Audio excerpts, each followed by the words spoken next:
Para a gente começar, né, se a gente chama isso de marketing digital, se a gente está colocando esse adjetivo, né, significa que eu estou querendo diferenciar, né, significa que eu estou querendo separar. Eu estou dizendo, pô, existe o marketing digital. Existe uma outra coisa que é diferente, né, ou uma categoria, ou é uma especificação dentro do marketing, ou a partir do marketing que a gente chamaria de marketing digital. E eu gostaria de começar dizendo que assim, isso faz cada vez menos sentido. Se eu pudesse fazer uma aposta aí, eu diria que nos próximos anos essa disciplina vai desaparecer, coisa de curto prazo, assim, alguns anos, já não vai ter mais porquê a gente ter uma disciplina separada para falar de marketing digital. Por que que eu acho isso? Tem um autor, né, que ele chama Walter Longo. Ele tem um livro que chama O Pós-Digital, ou A Era Pós-Digital, alguma coisa assim. Ele diz que a gente vive num momento que a gente já pode chamar de pós-digital. O que significa dizer que a gente vive num momento chamado pós-digital? Não quer dizer que o digital acabou, né? Não quer dizer que o digital não faz mais sentido. Mas significa que não faz mais sentido a gente ficar classificando as coisas como digital. Isso é digital, aquilo não é. Porque praticamente tudo tem algum contato com o digital hoje em dia. Todas as atividades, todas as áreas aí, de alguma maneira,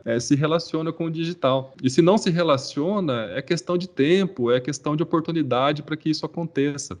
Então, a tendência é que a gente pare de chamar as coisas de digital. É um exemplo disso. Antigamente, quando eu falo antigamente, é coisa alguns anos atrás, só nem faz tanto tempo assim. A gente pegava essas câmeras modernas e a gente chamava, pô, isso aqui é uma câmera digital. Hoje em dia é a câmera, né? Eu não preciso chamar de digital mais, porque praticamente toda câmera é digital. A fotografia virou digital. Pelo contrário, eu tenho que dizer da outra, né? Quando eu tenho uma câmera que não é digital, aí sim eu tenho que falar. Essa aqui é analógica. A câmera digital virou só câmera e a outra câmera virou câmera analógica. E isso vai acontecendo com todas as áreas. Por isso que a gente está parando de chamar as coisas de digital, porque tudo está um pouco digital. Isso é o pós-digital, né? Pensa no rádio, né? O rádio está cada vez mais digital. A gente está trocando rádio por podcast, né? O que é podcast? É o rádio na internet. Mas também não é bem isso, não é exatamente isso. É um formato novo, é uma coisa nova. A mesma coisa vai acontecendo com o marketing. Daqui a pouco não tem mais por que a gente chamar de marketing digital. Eu diria que já não tem, né? É marketing. Mas vamos fazer o percurso, assim. Vamos ver ao longo do tempo como é que isso aconteceu. Quem dentro de uma empresa, né? Qual que é o departamento da empresa que tem que cuidar da presença digital da empresa? Quem que cuida das redes sociais, do site, do blog, do YouTube da empresa? Né? Qual que é o departamento que cuida disso? É o departamento de marketing ou é o departamento de TI, de tecnologia da informação, de computação, de informática? Essa resposta é padrão hoje. Por que TI? Nem faz sentido. É marketing, é uma ação de marketing, é uma coisa que o marketing faz, né?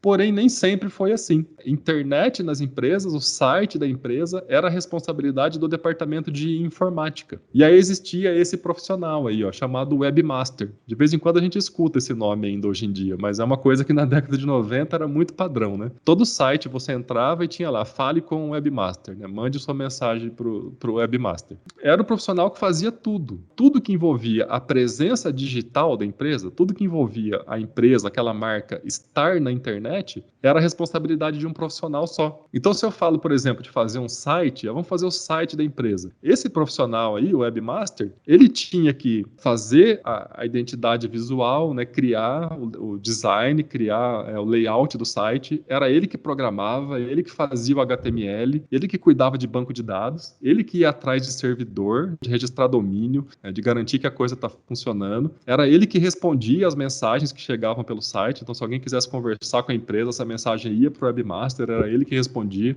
Então, ele não faz tudo, né?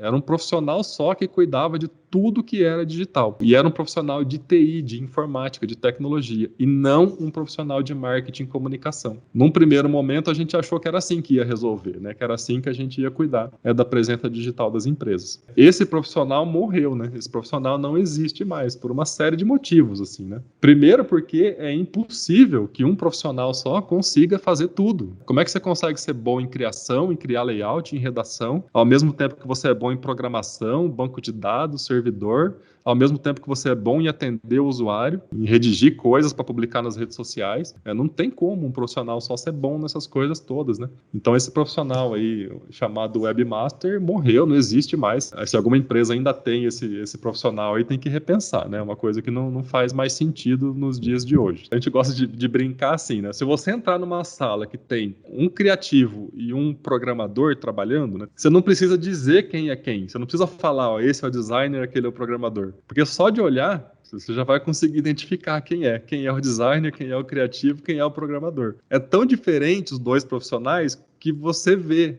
Você vê na estação de trabalho, na mesa de trabalho, na maneira como o computador está organizado, né, no fone de ouvido que ele usa, no jeito que ele se veste, na maneira como fala. Você consegue identificar muito rapidamente quem é o criativo e quem é o programador, porque são coisas muito diferentes. Como é que você quer colocar isso para um profissional só fazer? É tão diferente que a gente brinca que a cabeça funciona diferente, a mente é outra. Você imagina a seguinte situação.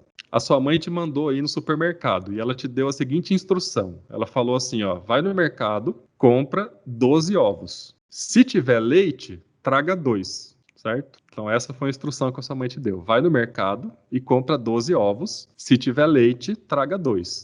O que você leva para casa? O programador, certamente, ele vai responder isso, 2 ovos. E quem tem a cabeça de programação vai chegar nessa solução. Agora, quem tem a cabeça de criação, da onde 2 ovos? O que tem a ver, né? Por que 2 ovos, né?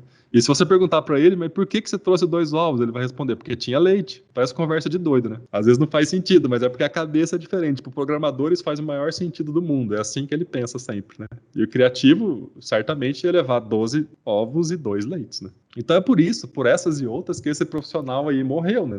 É melhor a gente separar um pouco as coisas. E ele morreu também porque ele era um cara de TI, ele era um cara de informática. E a gente percebeu que a presença digital das empresas, a presença das empresas na internet, era uma coisa de marketing, era uma coisa de comunicação, era uma coisa que influenciava a comunicação das marcas, a identidade das marcas. Então o departamento de marketing, de criação, de comunicação foi assumindo essa função e foi tirando isso da TI.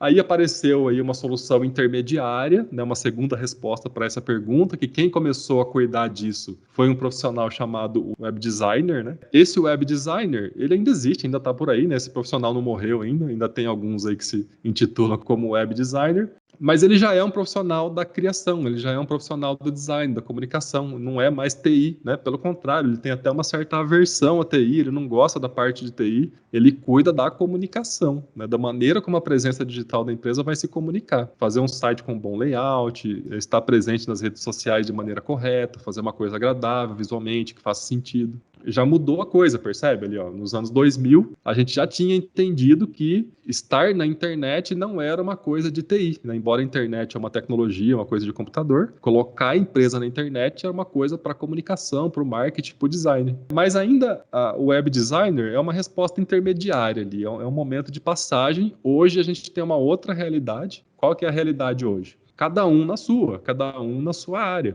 Não tem por que eu colocar o web na frente do nome das coisas. O web designer é um designer, e designer é designer em qualquer lugar. Ele pode até ter uma especialidade, uma preferência, gosta mais do impresso, gosta mais do digital, mas ele é criativo, ele é designer, né? Um redator, ele é redator em qualquer lugar. Um editor de vídeo, ele edita vídeo para qualquer lugar, né? Independente da mídia, para TV digital, para o YouTube, para rede social, para onde for. Então hoje, a gente não chama mais as coisas de digital, né? Ah, esse é um designer digital, aquele é um redator do digital, Quem que cuida da presença da empresa na mídia digital hoje em dia? É o profissional de marketing, é o profissional de comunicação, é o publicitário, é o designer, né? Quando eu preciso de um programador, eu vou chamar um programador e não um web programador, digital programador, isso não existe mais, né? É o programador, é o desenvolvedor. Ele é desenvolvedor, ele sabe lidar com código, por acaso ele vai fazer uma coisa que vai rolar na internet, mas ele poderia fazer uma coisa para rolar em outro lugar também. Então é cada um cuidando da sua, cada um da sua especialidade. Se você não entende nada de tecnologia, mas é um bom redator, tem espaço para trabalhar com marketing digital. Se você é um bom criativo, tem espaço para trabalhar com digital. Se você é bom com planilha, com números, se você é bom no Excel,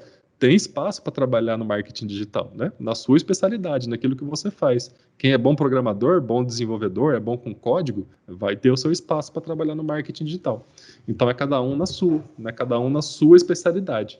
Algumas agências de propaganda ainda têm separado o departamento do digital do departamento tradicional, mas está acabando, isso não faz mais sentido, está cada vez mais unindo, né? Temos que produzir uma campanha para o cliente, nessa campanha vai ter tudo, vai ter TV, rádio, jornal, revista, internet, né? Tem que a mesma equipe saber cuidar de todas as áreas, sem separar o que é digital do resto, né? Se eu puder escolher uma maneira de entender melhor o que está acontecendo, uma abordagem bacana é a gente, ao invés de chamar de marketing digital, né, é a gente entender que isso tudo que a gente conversou até agora faz parte de uma coisa chamada marketing 4.0. Não é uma coisa separada do marketing, não é uma coisa que é diferente, que é outro marketing. Eu parto do princípio que essas coisas que a gente está chamando de marketing digital são, na verdade, uma evolução natural do marketing. É a maneira como o marketing é praticado hoje. Então, ao invés de eu separar, ao invés de eu dizer que o marketing digital são algumas atividades específicas, é melhor, é mais inteligente, é mais bacana a gente pensar que o marketing digital nada mais é do que o jeito que o marketing é feito hoje. Quem propõe essa abordagem é esse autor aqui, chamado Philip Kotler. Dá para dizer que se a gente estuda marketing hoje em dia, é por conta dele, é por causa desse cara. É ele que popularizou o marketing, ele que fez a gente conhecer o marketing, as empresas a praticarem o marketing,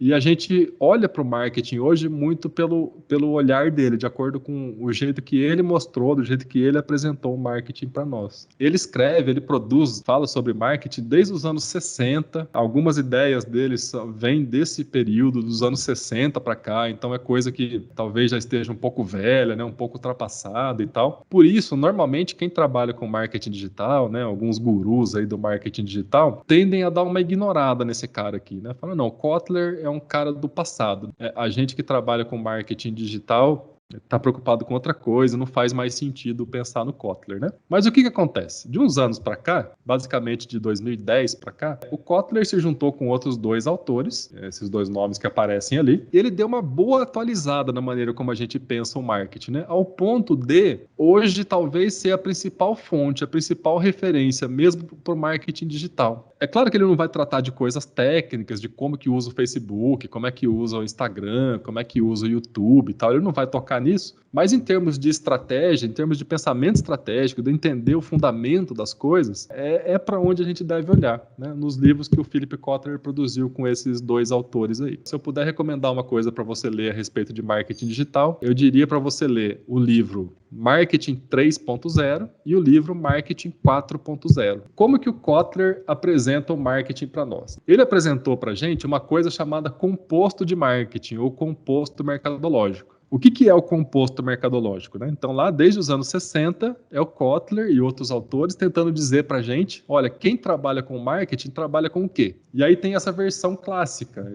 que é a gente pensar que quem trabalha com marketing cuida de produto, preço, praça e promoção. É o famoso 4Ps, né? São os 4Ps do marketing. Cara, 1960, né? 60 anos, né? Já se passaram 60 anos. Que o mundo mudou muito em 60 anos. O mundo está muito diferente hoje de 60 anos atrás. E o Kotler sabe disso. Pelo menos desde 2010, nos livros dele, ele diz que a gente deveria atualizar isso aqui, que a gente deveria repensar esses 4Ps, né, essa versão clássica. E ele começa a propor uma versão moderna. Ele fala assim, olha, hoje em dia, quem cuida de marketing, quem trabalha com marketing, deveria pensar nos novos 4Ps, né, ou no novo composto de marketing. A gente deveria falar de pessoas, processos, programas e performance.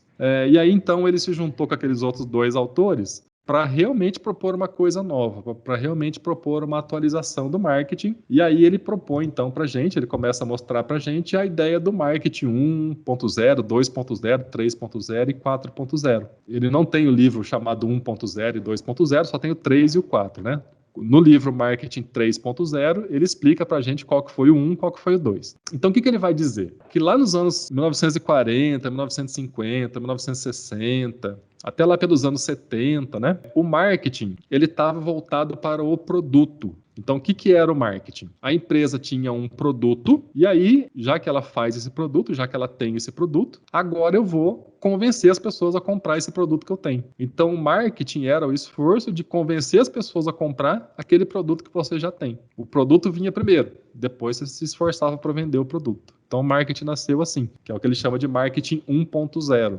Isso rapidamente foi se esgotando lá pelos anos 80, isso já não funcionava mais. A gente chega então no marketing 2.0. Então, principalmente nos anos 80 e nos anos 90, se falava muito disso aqui. O marketing se voltou para o cliente. Então, o marketing passou a ser orientado para o consumidor.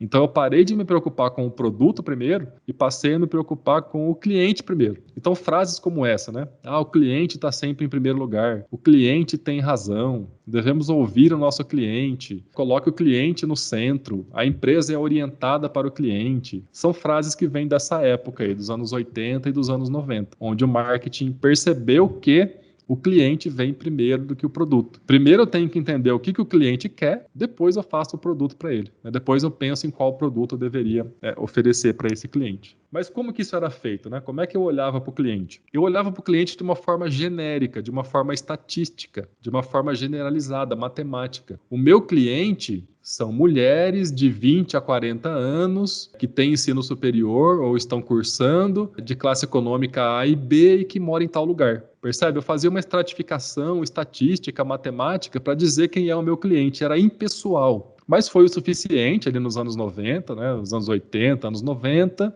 até que isso foi se desgastando e a gente chega então no marketing 3.0. O que é o marketing 3.0? É o marketing onde, mais do que um cliente genérico, eu estou preocupado com o ser humano. É um marketing orientado para o ser humano, para os valores humanos. Eu quero saber, eu quero entender quais são os valores que os indivíduos têm, e aí o meu marketing vai ser orientado por esses valores. Por exemplo, a gente tem cada vez mais pessoas preocupadas com o meio ambiente, pessoas preocupadas com a sustentabilidade, com o aquecimento global, né, com as questões ambientais. O consumidor, o indivíduo humano, está preocupado com isso. Eu tenho pessoas que têm esses valores, que acreditam nisso, que estão preocupadas em ter um consumo consciente, em não poluir, em gerar menos lixo, em ter menos impacto no meio ambiente. Isso é uma preocupação que, de fato, as pessoas têm. Então, eu, como empresa, deveria pregar esses mesmos valores.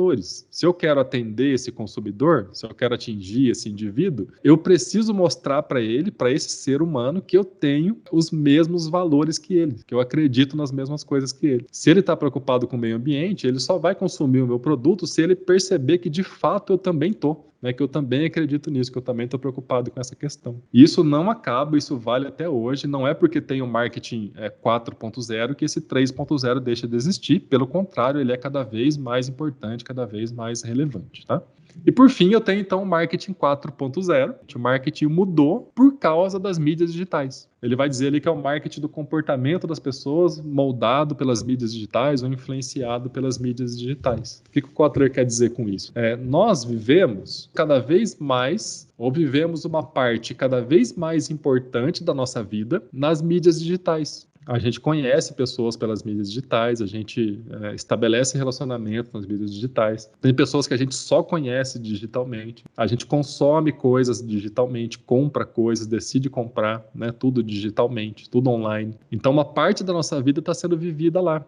E como a gente está vivendo uma parte importante da nossa vida no mundo digital, as empresas têm que acompanhar. Essas empresas que querem fazer marketing e comunicação têm que estar nesses ambientes também. Ela tem que estar onde a gente está. Se a gente está vivendo a nossa vida lá, ela tem que ir para lá também. E é isso que ele chama de marketing 4.0. É um marketing que vai tentar acompanhar a gente na mídia digital, nessa parte da nossa vida que a gente está vivendo nas mídias digitais, tá?